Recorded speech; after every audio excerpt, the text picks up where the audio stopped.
तो जनाब जी, सबसे पहले हम आपका परिचय जानना चाहेंगे। मेरा नाम शाहनवाज़ आलम है।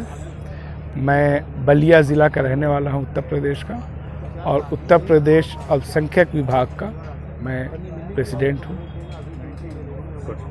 आपकी शिक्षा, परिवार और कुछ व्यवसाय के बारे में बताना चाहेंगे। मैं इलाहाबाद विश्वविद्यालय से पढ़ाई किया हूं, पत्रकारिता की पढ़ाई मैंने की, और मैंने डॉक्यूमेंट्री फिल्में बनाई, पत्रकारिता की 2 किताबें लिखी, और मैं सोशल मूवमेंट से जुड़ा रहा, ख़ासतौर से माइनॉरिटी और दलित के साथ जो एट्रोसिटीज़ है उसको लेकर के।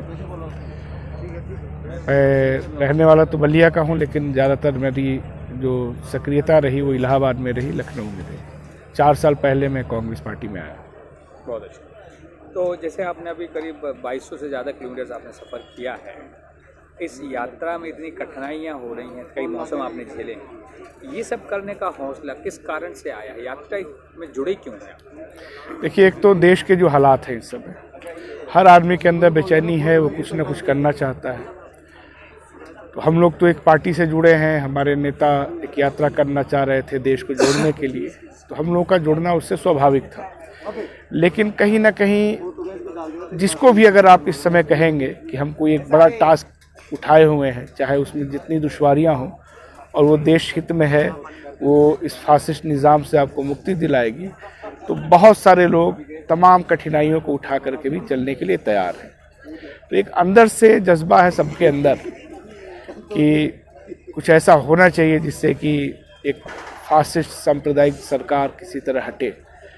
तो कोई भी अपनी इच्छा से नहीं चल रहा है, परिस्थितियों ने हम लोगों को चुना है शायद इस काम के लिए।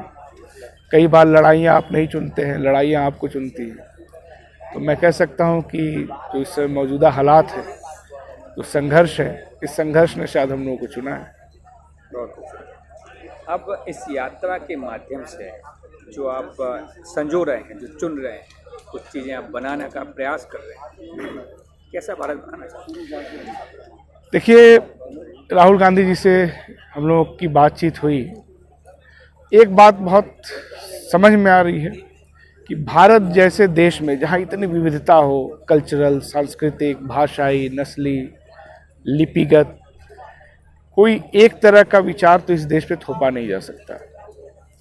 दूसरी चीज़ जो समझ में आई वो ये कि ये देश यात्राओं से बना है। केरल, कर्नाटक, तमाम जगहों पे हम लोग ऐसी जगहों पे रुके जहाँ लोगों ने बताया कि यहाँ पे गांधी जी आए थे, यहाँ नेहरू जी रुके थे। तो एक चीज़ समझ में आया कि ये देश यात्राओं से बना है। जो कांग्रेस के पूर्वजों ने यात्राएं की थी, सांस्कृतिक तौर पर भी देखिए तो आपको राम जी के बहुत सारे पदचिन्ह मिल जाएंगे। लोग बताते हैं कि ये वनगमन का क्षेत्र है। तो ये देश तो हमेशा से यात्राओं से जुड़ा रहा। अंग्रेज़ों के ज़माने में गांधी ने, नेहरू जी ने यात्राएं की और देश को एकत्रित किया। फिर एक ऐसा दौर भी आया जब निगेटिव ऊर्जा वाले लोगों ने यात्राएं की, उन्होंने देश को तोड़ा। आडवाणी जी की एक यात्रा थी, उससे देश टूटा। और फिर ये जो यात्रा चल रही है, ऐसा लग रहा है कि ये यात्रा फिर से इस देश को एकजुट कर रही है। तो मेरा मानना है कि भारत एक यात्रा है। ये राहुल जी के शब्द हैं, जब उनसे बातचीत हो रही थी तो उन्होंने खुद इस बात को कहा। मेरा मानना है कि इस यात्रा के बाद से भारत और मजबूत होगा। जितने भी लोग यहाँ पे शामिल हुए हैं वो पहले से ज़्यादा समावेशी होंगे। कल्चरली हम एक दूसरे को ज़्यादा समझ पाएंगे, और भारत को अगर एकजुट रखना है तो हर तबके को, हर व्यक्ति को समझना जरूरी है। हमारे नेता के नेतृत्व में हम सब लोग यही कर रहे हैं।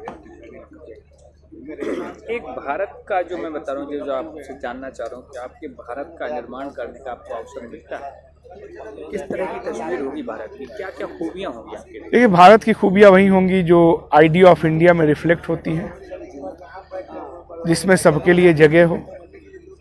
भारत का जब निर्माण हुआ तो हमने एक डेमोक्रेटिक स्टेट चुना। इंदिरा गांधी जी ने 1976 में 42वां संविधान संशोधन करके प्रियम्बल में सेकुलर शब्द जोड़ा, समाजवादी शब्द जोड़ा। तो ये जो वैल्यूज़ हैं सेकुलरिज्म के, समाजवाद के, डेमोक्रेसी के, इसको दरकिनार करके कोई भारत नहीं बन सकता। तो जो भी भारत बनेगा उसमें इन तीनों चारों मूल्यों का समायोजन जरूरी है, और हम ऐसा ही मुल्क चाहेंगे जिसमें सारे लोग एकजुट होकर के रह सके इन बुनियादी उसूलों के आधार पर। जैसे अपने आप में तिरंगा कुछ नहीं है, जो अभी राहुल गांधी जी ने महू में अपने भाषण में कहा। अगर संविधान नहीं है तो हमारी कोई इंस्टीट्यूशन का कोई मतलब नहीं है, हमारे तिरंगे का भी मतलब नहीं है। तो सबको साथ लेकर के ही हम भारत बनाना चाहेंगे, और वो इस प्रक्रिया में आपको दिख भी रहा होगा, वो हम कर भी रहे हैं। आप कई तरह की संस्कृति और परंपराओं को आप देखते हुए आए, नज़दीक से लोगों से मिले हैं। जी, कोई खास ऐसा वाक्य जो आपके दिल में घर कर गया हो, आपकी आंखों में चमकता हो? देखिए, हम लोग बहुत सारे ऐसे लोगों से मिले जो इस परिवार से 3 पीढ़ियों से जुड़े हुए हैं, 4 पीढ़ियों से जुड़े हुए हैं। आपने एक चीज़ गौर किया होगा कि केरल से जब ये यात्रा चली, हम लोग जब यात्रा से निकले तो ऐसे बहुत सारे होर्डिंग हमको दिखे जिसपे गांधी जी, नेहरू जी, राजीव गांधी की तस्वीरें हैं। आपने बहुत सारे ऐसे बच्चों को देखा होगा, बुजुर्गों को देखा होगा जिनके हाथ में इंदिरा जी के बचपन की तस्वीर है, वो लेकर के आए हुए हैं। इंदिरा गांधी के साथ राहुल गांधी जी, प्रियंका जी के बचपन की तस्वीरें लोग फ्रेम करा करके सड़क पे खड़े हैं, राहुल जी को दिखाना चाहते हैं। तो ये साबित करता है कि जो गांधी परिवार है, इसके साथ जो आवाम का रिश्ता है वो पीढ़ियों का है, वो 4 पीढ़ी का है। तो ये जो भारत यात्रा है, इस यात्रा से पहले राहुल गांधी सिर्फ कांग्रेस के नेता थे, या गांधी परिवार को माना जाता था कि ये सिर्फ कांग्रेस के नेता लोग हैं। लेकिन इस यात्रा के बाद ये स्थापित हो जाएगा कि गांधी परिवार, अगर भारत सच में एक परिवार है तो ये परिवार उसका प्रथम परिवार है। और भारतीय राजनीति की, समाज की पूरी धुरी आप देख सकते हैं कि इस परिवार के इर्द गिर्द टिका हुआ है, और इस चीज़ को आप कहीं से भी महसूस कर सकते हैं। इंदिरा गांधी जी का जिस दिन जन्मदिन था, उस दिन इत्तेफाक से हम लोगों का जो रूट था वो ग्रामीण इलाकों से होकर के जाना था। हमने कम से कम दर्जनों ऐसे गांव देखे जहां पे छोटी सी प्लास्टिक की कुर्सी पे छोटा सा इंदिरा जी का फोटो रख के लोग माल्यार्पण कर रहे हैं। तो ये जो जड़ें हैं गांधी परिवार की, वो बहुत गहरी हैं। इस यात्रा के बाद वो जड़ें और ताज़ा हो गई हैं और उसमें हरियाली आई है, और जब वो दरख्त हरा होगा, मजबूत होगा, तो आप देखेंगे भारत भी मजबूत होगा। आप यूपी से हैं, आप युवा हैं, आप फिल्म इंडस्ट्री से भी जुड़े हुए हैं, आप शिक्षा के क्षेत्र में भी आप हैं, क्या संदेश देना चाहिए यूपी के लोग? देखिए, संदेश देना नहीं है, संदेश लोग खुद दे रहे हैं। जैसे जब हम लोगों ने यात्रा शुरू की तो उसका नाम था भारत जोड़ो यात्रा, लेकिन हम देख रहे हैं कि 7 राज्यों तक आते आते ये एक तरह से संविधान को बचाने की यात्रा बन गया है, और कोई भी कॉन्शियसली बाहर से प्रयास नहीं हुआ।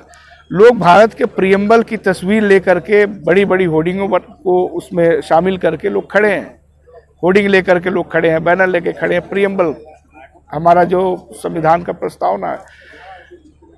तो मैं यही कहूँगा कि भारत का जो संविधान है ये उसकी रक्षा की लड़ाई है। और भारत का संविधान क्या है? भारत का संविधान हमारे स्वतंत्रता आंदोलन के मूल्यों से निकला हुआ दस्तावेज है। वो जो वैल्यूज़ हैं वो हमने 150 साल के संघर्ष से खुद निर्मित किया। तो इस समय सबसे जो बड़ी ज़रूरत है वो भारत के संविधान को बचाने की ज़रूरत है। संविधान बचेगा तो आपकी संस्थाएं बचेगी, आपका तिरंगा बचेगा। तो मैं तो यही कहना चाहूँगा कि ये लड़ाई संविधान को बचाने की लड़ाई है, और इसमें सभी को आना होगा। लोग आ भी रहे हैं। अब देखिए, बहुत सारे ऐसे, आज मैं एक आदमी से मिला जो राहुल गांधी का फोटो लेके चल रहे थे। मैंने पूछा आप कहाँ से हैं, तो उन्होंने बताया कि वो महाराष्ट्र के पिछले 25 दिन से चल रहे हैं, राहुल गांधी का फोटो लिए हुए हैं। मैंने पूछा आप उनसे मिले? वो नहीं मिले, ना उनकी मिलने में दिलचस्पी है। वो कह रहे हैं हमको कश्मीर तक जाना है राहुल गांधी के साथ। 4 पीढ़ी के कांग्रेसी थे।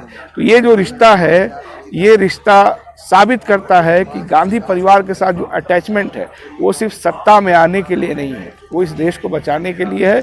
चीज़ें थोड़ी बीच में जड़ हो गई थी, रुकी हुई थी, इस यात्रा के बाद ये चीज़ें फिर से जागृत हुई।